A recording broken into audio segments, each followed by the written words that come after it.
This video is only for education purpose. Investment से पहले financial adviser से ज़रूर एडवाइस लेनी चाहिए। तो हम लोग काफ़ी ज़्यादा मेहनत करते हैं और मेहनत के बाद जो भी रुपए हम लोग बना पाते हैं उसके बाद हम उसको बैंक में क्या करते हैं, डिपॉजिट करते हैं।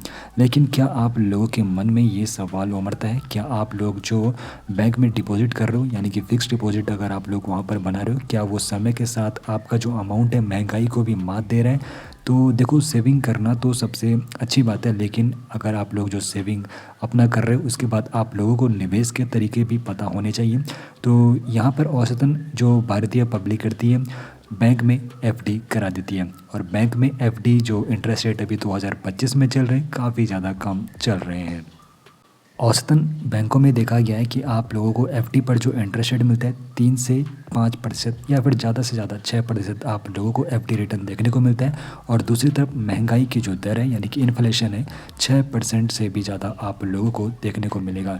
तो ऐसे में एक सवाल हमारे दिमाग में बनता है, क्या आप लोगों का जो पैसा है वो बढ़ भी रहा है या फिर उल्टा यहाँ पर कम हो रहा है? तो सीधे तौर पर देखा जा सकता है कि बैंकों में एफडी आप लोग जब करते हो तो महंगाई की जो दर है 6% से ज़्यादा है, तो यहाँ पर 2 से 3% का आप लोगों को नुकसान होता है। तो यहाँ पर आप लोगों को नंबर तो बढ़ते हुए दिखेंगे, लेकिन मोटे तौर पर देखा जाए तो आपके जो रुपए की वैल्यू है वो कम हो रही है। अब एफडी का एक बेहतर विकल्प आप लोगों के लिए क्या हो सकता है? तो वो है बॉन्ड्स, जहाँ पर आप लोग निवेश करते हो और यहाँ पर आप लोगों को एफडी की तुलना में ज़्यादा इंटरेस्ट रेट देखने को मिलते हैं। तो इसके बारे में हम विस्तार से समझने वाले हैं। तो देखो, बॉन्ड्स एफडी के जैसा आप लोगों को सुरक्षा प्रदान करते हैं, साथ ही साथ महंगाई को मात देने वाला यहाँ पर ये निवेश रहता है। और यहाँ पर जो रिटर्न है, संभावित रिटर्न यहाँ पर 7% से लेके 12% तक यहाँ पर मिलते हैं। बॉन्ड्स में निवेश से पहले कुछ टर्म्स आप लोगों को पता होना चाहिए। तो बॉन्ड क्या होता है? ये एक तरह का क्या होता है, लोन है जो आप लोग किसी कंपनी या फिर सरकार को देते हैं और इसके बदले कंपनी या फिर सरकार आप लोगों को नियमित तौर पर ब्याज देती है। तो सिंपल भाषा में ये बॉन्ड का मतलब होता है। और कुछ टर्म जो आप लोगों को पता है, जैसे कि फेस वैल्यू क्या होता है। तो देखो, एक बॉन्ड यूनिट की जो मूल कीमत होती है वो फेस वैल्यू है, और औसतन तौर पर देखा जाता है कि जो फेस वैल्यू रहती है 1000 रुपीज़ होती है। और यहाँ पर कूपन रेट के बारे में भी आपको लोगों को पता होना चाहिए। देखो, जैसे लोन में आप लोगों को ब्याज मिलता है, उसी प्रकार बॉन्ड में आप लोगों को कूपन रेट मिलता है, यानी कि निश्चित ब्याज दर जो बॉन्ड जारीकर्ता आपको हर साल फेस वैल्यू पर देता है। और अगला जो टर्म है वो है मैच्योरिटी, यानी कि वो तारीख जब आप लोग लोन लेते हो तो लोन समाप्त हो जाता है और कंपनी आपका जो मूल निवेश है यानी कि प्रिंसिपल अमाउंट है, जो फेस वैल्यू आप लोगों का होता है, उसको वापस चुका देती है। वो होता है मैच्योरिटी। अब यहाँ पर देखो, समझेंगे सही बॉन्ड कैसे आप लोगों को चुनना है, इसके बारे में भी यहाँ पर विस्तार से समझाऊंगा। क्योंकि कई बार अगर आप लोगों ने गलत बॉन्ड में निवेश कर दिया तो वहाँ पर आपको नुकसान भी हो सकता है। तो बॉन्ड में निवेश से पहले आप लोगों को कुछ विशेष बातों का ध्यान रखना चाहिए। तो बॉन्ड उतना ही सुरक्षित होता है जितना कि उसे जारी करने वाली कंपनी। तो उसकी फाइनेंशियल हेल्थ को भी आप लोगों को अच्छे से रिसर्च कर लेना चाहिए, उसके बाद ही आप लोगों को बॉन्ड में निवेश करना चाहिए।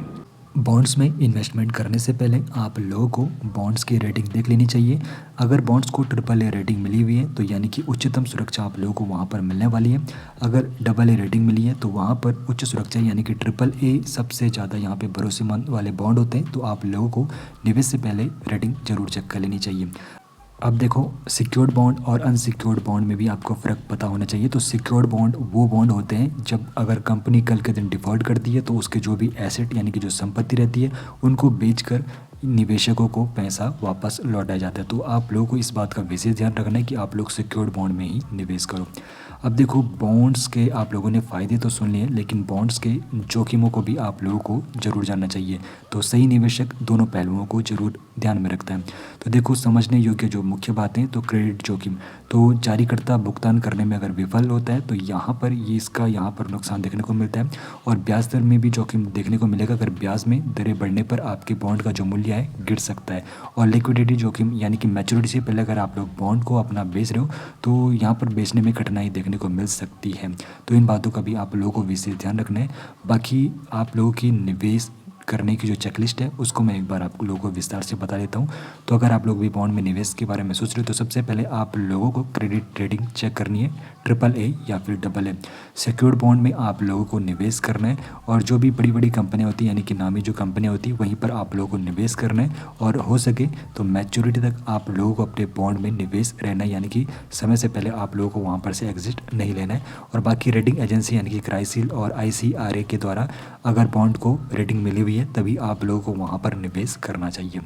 उम्मीद करता हूँ बॉन्ड के बारे में आप लोगों ने सब कुछ अच्छे से समझ लिया होगा। अब एक सवाल आप लोगों के लिए यहाँ पर छोड़ देते हैं, तो बॉन्ड्स आपके पोर्टफोलियो का क्या अगला हिस्सा बनने वाला है? कमेंट सेक्शन में हमें ज़रूर बताइए।